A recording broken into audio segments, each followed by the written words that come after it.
Ninth class के बच्चों, इस वीडियो में हम लोग डिस्टेंस टाइम ग्राफ के बारे में पढ़ेंगे।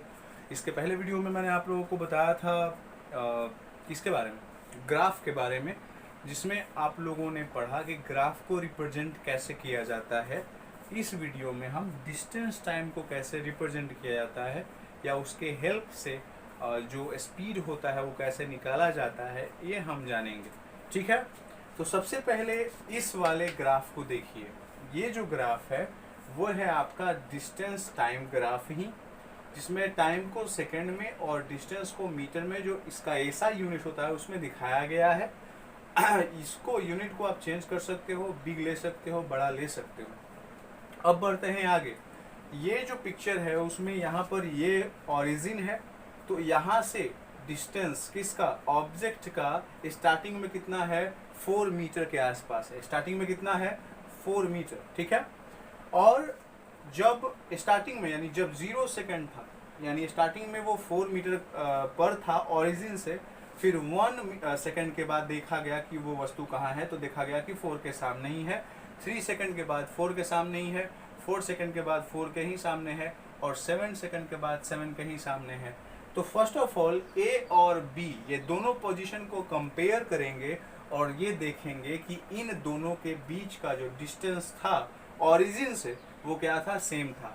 दैट मीन्स वो क्या किया है, अपने स्थिति को, पोजीशन को वो चेंज नहीं किया गया है।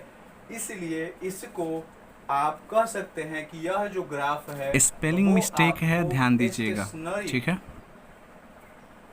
ऑब्जेक्ट को शो कर रहा है, यानी जो वस्तु है वो स्टेशनरी है, स्थिर है। तो जब भी कोई लाइन जो पैरेलल होगा एक्स के, तो समझ लेना कि ये जो ग्राफ है वो दिखा रहा है किस तरह का मोशन। तो मोशन तो दिखाई नहीं रहा है, लेकिन क्या दिखा रहा है, तो वो स्टेशनरी ऑब्जेक्ट को शो कर रहा है। ठीक है, तो ये समझ में आपको आया होगा। अब चलते हैं आगे और ये वाले इस वाले ग्राफ को देखते हैं। इसमें क्या है, ये वाला डिस्टेंस को शो कर रहा है मीटर में और ये सेकंड में कर रहा है। अब आप सभी जानते हैं कि अगर आपको स्पीड निकालना हो, इसमें तो स्पीड निकालने की जरूरत ही नहीं बिकॉज रुका हुआ है, तो क्या होता है फॉर्मूला, डिस्टेंस बाय टाइम। लेकिन ग्राफ के जरिए कैसे निकालिएगा ये सीखना है। तो करना कुछ नहीं है, किसी भी 2 पॉइंट, यानी कोई भी आप यहाँ पर देखो पॉइंटिंग किए हुए हो, तो कोई भी 2 पॉइंट को चूज कर लेना है। मैंने एक पॉइंट यहाँ पर ए चूज किया, यहाँ पर दूसरा पॉइंट बी चूज किया। फिर ए से यहाँ पर बी और सी इस वाले लाइन पर एक परपेंडिकुलर लाइन खींचना है। ए से देखो बी, ए डी, ये 90 डिग्री का कोण बना रहा है। ए से ए डी किस पर, बी सी पर आप 90 डिग्री का कोण बनाओ। फिर क्या करना है, यहाँ से यहाँ तक की जो वैल्यू है वो आपको यहाँ से मिल जाएगा। यहाँ पे 12 है, यहाँ पे 8 है, तो जैसे ही 12 में से 8 माइनस करोगे तो आपको कितना आ जाएगा, 4 मीटर। यानी यहाँ से यहाँ तक की वैल्यू कितनी हो गई, 4 मीटर। फिर यहाँ से यहाँ तक की दूरी कितनी, तो 2 सेकंड। तो इस पूरे ग्राफ में कहीं पर भी 2 प्लॉट को ले लोगे, किसी भी प्लॉटिंग जब किए हो तो किसी भी 2 प्लॉट को लोगे और उसका जब निकालोगे वैल्यू तो सेम आएगा हर एक जगह का, क्योंकि यूनिफॉर्म को शो कर रहा है। तो ये 2 सेकंड आया। अब जब इस पर बैठाएंगे तो यहाँ पर ये 4 सेकंड था, ये 2 सेकंड था, कट गया, तो ये आ जाएगा आपका 2 मीटर पर सेकंड। दैट्स द वैल्यू, यही वैल्यू आपका आएगा। लेकिन ग्राफ के अकॉर्डिंग डायरेक्टली आ जाएगा तो वो इजी हो जाएगा, बट ग्राफ के अकॉर्डिंग इस तरीके से आप बना सकते हैं। और कहीं पर भी लोगे तो सेम आएगा, बिकॉज ये यूनिफॉर्म मोशन को शो कर रहा है। अब बढ़ते हैं आगे। ये जो है यूनिफॉर्म मोशन को शो कर रहा है, यूनिफॉर्म मोशन को, स्ट्रेट लाइन ऑरिजिन से गया हुआ और इस तरीके से बढ़ते हुए रहेगा तो वो हो जाएगा आपका पैरेलल रहेगा तो स्टेशनरी, और ऐसे जाएगा तो आपका मोशन में।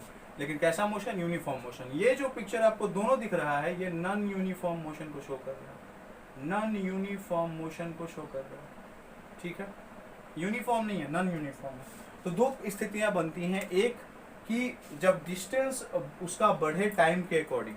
तो ये जो पिक्चर, एक ग्राफ जो है वो शो कर रहा है कि डिस्टेंस इंक्रीजेज, है ना, रिलेटेड टू टाइम।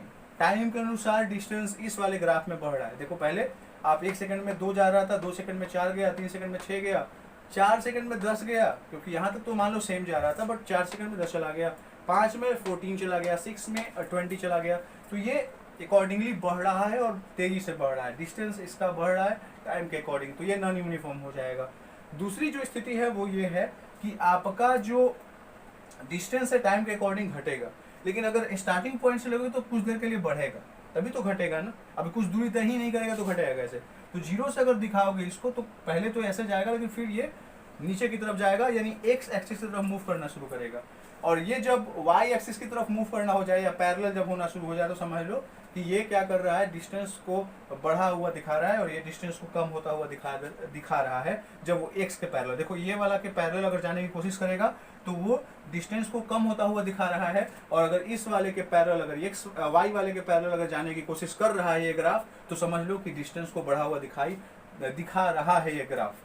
तो इस वाले में भी आपने देखा कि यहाँ पर पहले वो 10 कर रहा था, फिर 16, फिर 19, एक सेकंड में आप देखोगे तो ये आप डिस्टेंस कम कवर करने लग रहा है। तो ये डिस्टेंस आपको नॉन यूनिफॉर्म ही है, ये भी नॉन यूनिफॉर्म है, लेकिन इसमें बढ़ता हुआ इसमें घटता हुआ। होता क्या है कि कभी कभी आपको यहाँ से शुरू करता है कि मान लीजिए स्टार्टिंग में ऑब्जेक्ट 19 मीटर पे था और वहाँ से वो जब बढ़ना शुरू किया तो कम होना शुरू हो गया, ठीक है। तो ऐसा भी दिखा सकता है ग्राफ, लेकिन यहाँ पर हम ओरिजिन से ले रहे हैं तो समझना होगा आपको। कभी कभी क्या होगा कि इन दोनों का कंबाइन आपको पिक्चर दे देगा, कंबाइन इमेज दे देता है, और उसमें आपको पता करना होता है कि कौन जो है वो बढ़ा हुआ दिखाई दे रहा है। तो सिंपल सा लॉजिक है कि देखो मैंने बताया क्या था कि जो y के पैरेलल जाने की कोशिश करेगा जो लाइन, वो आपको दिखाएगा कि वो बढ़ रहा है डिस्टेंस, वहाँ पे स्पीड भी बढ़ेगा। अब यहाँ पर ये वाली स्थिति में क्या बढ़ेगा बताओ, इसमें डिस्टेंस घटेगा। अब यहाँ पर थोड़ा सा एक और बात ध्यान रखना, यहाँ पर एक बहुत जरूरी चीज ये है कि ये वाला एंगल जितना बड़ा होगा, यहाँ पर थीटा का मान, इसको एंगल नहीं कुछ दिया हुआ तो मान लो थीटा है, तो अगर ये थीटा का मान अगर इंक्रीज करेगा तो स्पीड का वैल्यू भी इंक्रीज करेगा, और थीटा का वैल्यू अगर डिक्रीज करेगा तो स्पीड का वैल्यू भी डिक्रीज करेगा। थोड़ा समझते हैं। अगर यहाँ पर मान लीजिए 30 डिग्री का कोण बना रहा है इस वाले के साथ, यानी एक्स एक्सिस के साथ, तो यहाँ पर स्पीड आपका 30 के अकॉर्डिंग अगर 60 है, 60 मीटर पर सेकेंड, तो यहाँ पर अगर हम थीटा का वैल्यू आपको कम कर दे रहे हैं, यानी अगर हम 15 कर दे रहे हैं 15 डिग्री, तो ये 30 मीटर पर सेकेंड हो जाएगा अकॉर्डिंगली टू थ्योरी। कि भाई जब थीटा का वैल्यू आपका बढ़ेगा तो आपका स्पीड बढ़ेगा, और थीटा का वैल्यू अगर घटेगा तो स्पीड आपका घटेगा। तो ये आपको समझ में आया होगा। ये आपका है डिस्टेंस टाइम ग्राफ। ये बहुत ही इम्पोर्टेंट इसलिए हो जाता है क्योंकि न्यूमेरिकल फिगर से कभी कभी आपको कोई चीज़ प्राप्त करने में दुविधा होती है, तकलीफ होती है, लेकिन ग्राफ आपको बहुत ही ज़्यादा सहायता करता है। मैचेस वगैरह में आपने देखा होगा कि ग्राफ से दिखाया जाता है रन का स्कोर, तो समझ लेते हैं आसानी से। अभी मैं न्यूमेरिकल नहीं करवा रहा हूँ, क्वेश्चन आंसर भी उतना नहीं करवा रहा हूँ, लेकिन आपको स्पेसिफिक वीडियो में बनाऊंगा। अभी मैं ये थ्योरी दे रहा हूँ, इसको प्लेलिस्ट बना दूंगा और उसको ग्रुप में मैं बना के डाल दूंगा। तो उससे क्या होगा कि आप एक सारा चैप्टर 1 से लेकर के रिलेटेड लाइन बाय लाइन पढ़ लीजिएगा, तो उससे आपको आसानी होगी। फिर उसके बाद हम लोग न्यूमेरिकल की तरफ बढ़ेंगे, ठीक है। फिर क्वेश्चन जो इंपॉर्टेंट होगा उसको करवाया जाएगा, ठीक है। देखने के लिए थैंक्स।